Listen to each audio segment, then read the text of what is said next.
আছি টোটোতে, আর আমরা এখন যাচ্ছি বাবার বাড়ি।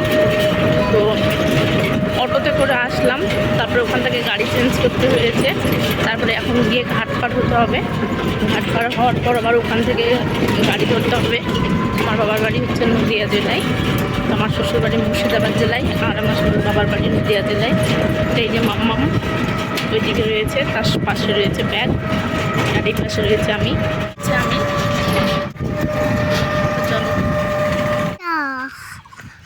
তো ফাইনালি আমরা টোটো থেকে নেমে গেছি, আর এই যে ঘাড়ে ব্যাগটা নিয়ে নিয়েছি, আর মাম্মামকে কোলে নিয়ে নিয়েছি। এখন ঘাটটা পার হবো হেঁটে হেঁটে, যেহেতু নৌকাও নেই, সেরকম জল নেই। তো চলো ঘাট পার হয়ে নিই।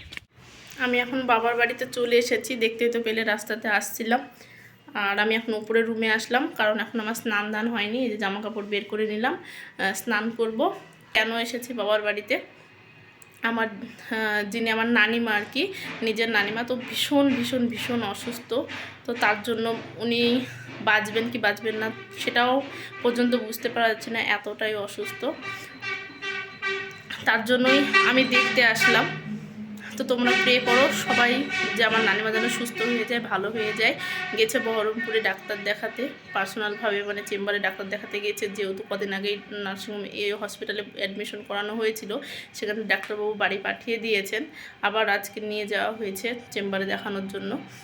তো জানি না কতদূর কী হবে, কি হবে না হবে, তোমরা তো আস্তে আস্তে সব কিছু জানতেই পারবে। আর এইটা হচ্ছে আমার বাবার বাড়ি। তো তোমাদেরকে ভিডিওর শুরুতেই মানে সবে শুরু করেছি ভিডিও ব্লগ দিতে, এর মধ্যে একটা দুঃখের সংবাদ জানাতে হচ্ছে, আমারও ভীষণ খারাপ লাগছে। তোমরা সবাই প্রে করো আমার নানিমা যেন সুস্থ হয়ে যায়। তো চলো আজকের মতো এই পর্যন্তই, টাটা।